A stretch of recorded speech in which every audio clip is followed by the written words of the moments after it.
Hi, everyone, and welcome to ProductCon, organized by the Product School.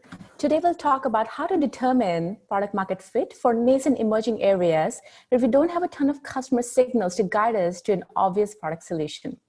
I will focus my time on hypothesis-based product development framework, which is a great way to make progress in these situations and ensure success as a product manager.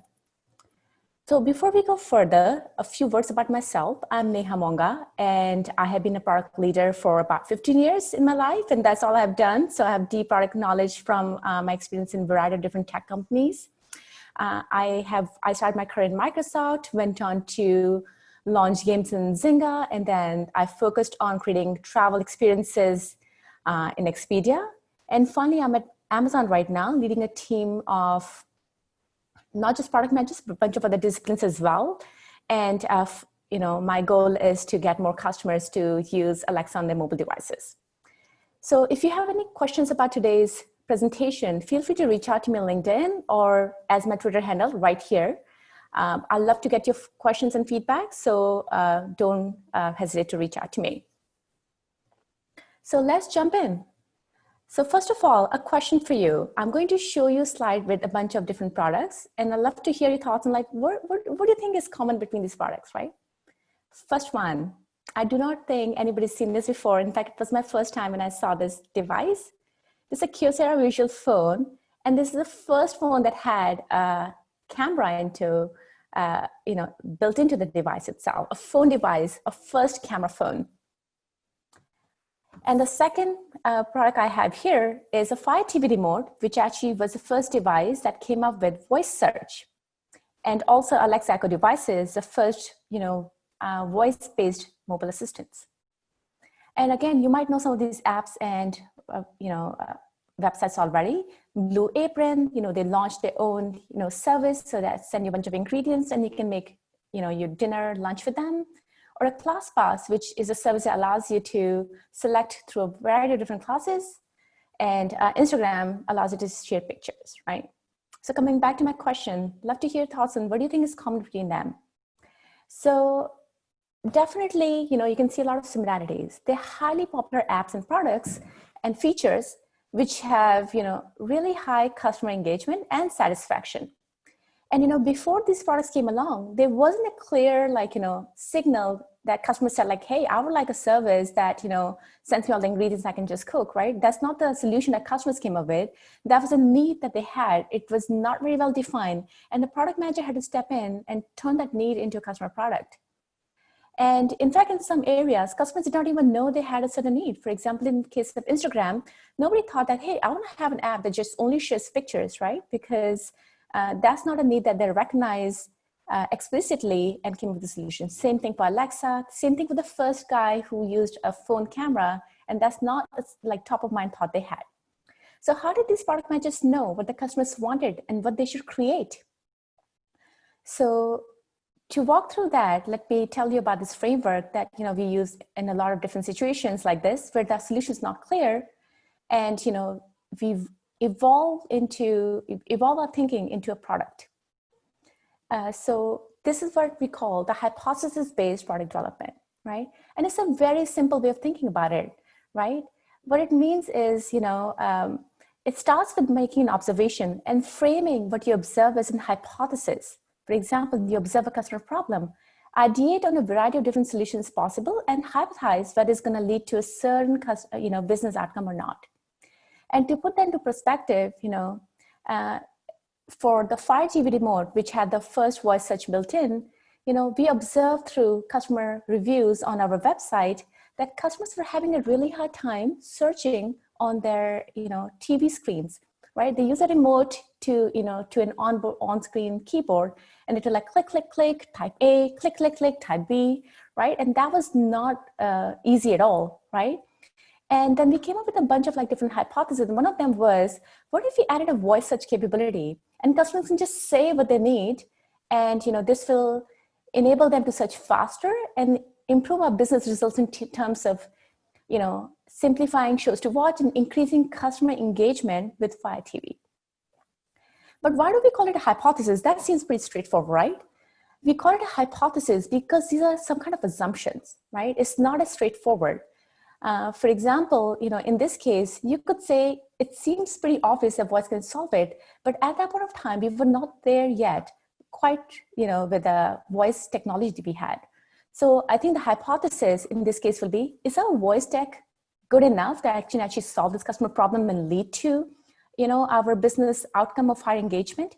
And that's what we need to test out, and that's why we frame this observation in terms of a hypothesis. To give another example, right? In case of Blue Apron, we could have said, hey, if you created a service that sent all the ingredients to the customers, they can make their own dinner, and it will simplify their problem of not having ingredients, not knowing what to cook, and then it will lead to customer satisfaction and repeat purchase at the Blue Apron service. And there's obviously a hypothesis here. Do customers want fully cooked meals, or do they want to cook their own meals? Do they already have, some ingredients at home, or do they want all the ingredients in? So there are a bunch of different different assumptions in this hypothesis. And that's the first step towards identifying your hypothesis for product development. And next step is obviously to go test it. So let me walk you through a bunch of details in this framework to bring this point home. So number one, identifying customer problems. And I think that's obviously the starting point for most of the products that begin, right? You have to start with the customer. You have to know what problems they're facing and how your product or service can solve them, right? So, and there are a variety of different ways of getting this customer data. You can obviously, if you already have an existing product, you can look at how customers are using it, where they're failing, where they're succeeding. And, you can always conduct surveys and ask certain questions about your product to the customers, and get their satisfaction. What are their pain points? What do they not like about it? What they like about it? Another really good way is instead of asking customers, you can go to certain forums. This is actually one of my favorites. I work on smartphones, so I go to smartphone forums all the time, and read customer reviews. Oh, I like this feature, well, this wasn't working as well, and so on. And another great source is, looking at reviews on your website, or, if you have a sales team, they constantly talk to customers to sell them on the solutions. And they also come back giving you really good insights on why customers want some things, or, what problems they're facing. And nothing stops you from doing broader research like ethnographic studies, or more evaluative or other kind of generative research. Using all these data points, you can identify what gaps you have, what gaps are they currently facing, and develop your insights. And I use the word insight and not data because there's a very stark difference between an insight and a data point. A data point could be, oh, customers really like the color red. But I think the real insight here is customer want this button to be red, not because they love the color red, but because it makes it more prominent for them to immediately find it on the screen. So I think your insight shifts from saying something like, oh, they love the color red. It's more like, they want to be able to spot the most important information quickly, right? Anyway, that was a small thing I wanted to highlight because I've seen a lot of upcoming product managers make this mistake where they don't separate the data from the insight. I digress. Coming back, so using customer data, you can identify what is the problem statement, what is the problem that you want to solve for them, and the next step is finding as many possible solutions as possible for those customers, right? To give you, to carry through this case study of the Fire TV remote, what are the different options available? If you knew customers find it really hard with an on-screen keyboard to, type in their search terms and, conduct a search on the TV shows, what are the different solutions available? So there are different ways, right? First of all, you could actually put a keyboard on the remote control, which makes the remote control bulky, but it has been done. I think Vizio had a remote control with a keyboard at the back, right? Or you can add a touch-sensitive trackpad like Apple did in iPods and, make scrolling really fast and scrolling as the way to search. Or, find a way to find a show on your mobile phone and send it to TV to play. I think there are a bunch of different solutions possible. In this case, the product managers came up with, hey, why can't we just use voice and natural language to just search and, have a mic built in your remote control. And the customers can say whatever search terms they're looking for. And our natural language processing engine, converts a speech into text and, conducts a search on behalf of the customer, right? So once you have this hypothesis about, here's a problem, here's a solution, and I think if I solve this, it will lead to this, we need to know what is the business outcome it will drive. Does it mean that it will increase engagement? Does it mean it will improve your conversion, CTR. And I think the most important part of knowing the business outcome is making sure you come up with a metric that is testable, measurable, and actionable, right? Because, I've seen folks make mistakes about, oh yeah, it will drive, awareness. Awareness is a great, business outcome, but it's not a metric that's very easy to measure. There are definitely ways of measuring it, right? You can always, do a before after survey, like, well, do you now know about the service that you did not know before and see that uptick? So it's not to say like, there's not a way to know about it, but I think as a product manager, it's very important to know what your metrics are, how will you measure them, and are they actionable? Like, okay, now if you knew that customers' awareness is increased, what are you going to do about it, right? So it's very important to know, what is a particular business outcome you're going after and how will you measure it, impact it. Another mistake that I see folks making is not knowing the time horizon, right? If you're looking at the CTR, a very simple test, could yield the results in just 1 week or 2, right? But if you're looking at a long-term customer engagement or repeat purchases, for example, you need to know what is the time horizon. If you're talking about the TV purchase, that happens once in many years. If you're talking about a phone purchase, that happens like, given current statistics, once in 2 to 3 years. So you can't expect to run a test and see the impact of these metrics if you're not clear about what time horizon is this business outcome based on. So that's another really important thing to keep in mind. One more thing that you need to really think about is, if this business outcome actually cannibalizes or has a negative side effect on something completely different, right?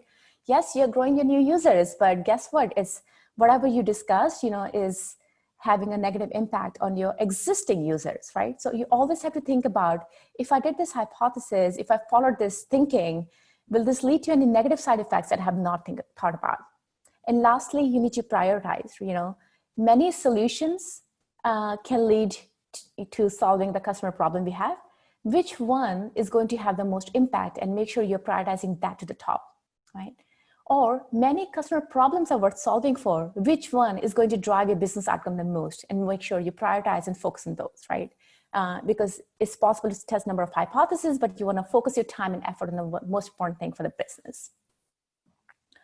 So moving to the next slide, once you have developed your customer problem, solution, and hypothesis around the business outcome, you need to test, and test, right? In this graphic here, I'm showing like a A/B test kind of scenario, but there's so many different ways of testing about, your particular hypothesis. You can always do before and after test, right? You don't have to do A and B, control versus test. You can, set a time horizon when the feature or something is changed on the website, and you can completely, measure the impact before and after as a result of your feature. You can do usability research. You can give prototypes in the hands of the customers, ask them to play with, and, do service at the end. Or you can, let people, depending on your time horizon, if you believe that, the customers need to play with this for not just for like 30 minutes, but, they have to use it for like, 1 or 2 weeks before you can truly measure the impact. That's another aspect, right? Creating beta devices that you can give to your customers, and then letting them use it in their natural environment and, home setting, and seeing how it's driving their behavior patterns. So there are a variety of different ways of testing it, and you need to make sure you're using the right test that will lead you to validating or invalidating the hypothesis. The last thing you want to do is to, end up in a situation where you have not invalidated or validated. You still in the don't know land, right? That's what you want to avoid. So you want to make sure you have a conclusive one way or the other test that is driving an impact or is not driving an impact, right? So let's also talk about some of the common mistakes people make with this framework. Here's one example. I hear product manager going like, wow, the sales improved when we implemented A. But guess what? We also changed, something else on the website, B, C, and D at the same time. So you will never be able to know whether A actually led to this particular improvement, or whether it was B and C or D, or worse, A actually, negatively impacted, but you couldn't tell because other things improved the sales, right? So making sure you're only changing one thing at a time, there's only one variable, so you can actually correctly attribute your outcome to that particular test. Second thing that I see is like, having a myopic view. let's say, you implemented this for a small feature, you made some changes to your UI and, moved buttons around, and you're like excited, wow, like more customers are now clicking, amazing. But, in the end, clicking is not your business outcome. Yes, it's a short-term outcome, but I think in the long run, you would try to see is like, how is clicking leading to your business outcome, right? Are customers signing up more? Are you seeing increase in sales? Are you seeing increase in purchases, right? So clicking itself does not lead you to the business outcome. So I think you have to make sure you have the long-term vision and not being myopic about what is your business outcome. The next thing that I have heard from a lot of folks is like, yeah, I implemented this change and my product users increased. That's amazing. Customers are spending more and more time on my feature in this app. But guess what? They're spending less and less time on another part of the app. So your growth came at the cost of cannibalizing another feature within the app. And is this the right thing for the business, right? So you have to be very careful about ignoring the side effects, or at least knowing how the system is being impacted and not just your area of concern or your product ownership. And lastly, knowing that, is this a sustainable change or is it a short-term change? When I was in Zynga, we did this really cool test where we updated the icon of the app and we saw people were clicking on it more. Mostly I believe it's like novelty factor. I'm like, wow, this icon looks interesting. Let me click on it. So that was really good. We saw more people launching the app and playing the games. But it was very short term. The novelty dies off, right? Like 1 week, we were back to the previous engagement level. So while it's not such a bad thing, because we can continue changing the icon and drive, spurts of engagement, it's not a bad thing. But it's very important to know that certain changes you'll do will not sustain. And you have to keep in mind, right? If you're looking for sustained growth, you have to measure for sustained growth, right? So moving on to the next part of my presentation, I wanted to kind of do a simple case study to bring home the points that I'm just making. So let's go back to the Kyocera phone, right? Like I mentioned, this was the first phone that featured a phone camera. And let's talk about what is a problem customers might have been facing in order to lead to the solution, right? If we research our customers, right, let's say, this phone customers were a certain age group, in a certain region. And if you research them, you can, figure out like what kind of problems they may be facing. For example, like, I have this perfect moment, but I have nothing to take a picture of it with because I don't carry my camera around, right? And, I want to be able to share those moments, even if I have the camera, share those moments with my friends and family immediately. And my camera can do that, but it doesn't have any sharing capabilities, right? It's not connected to the cell network. At best, in today's time, you can have a GoPro that's connected to Wi-Fi, it can upload your phone.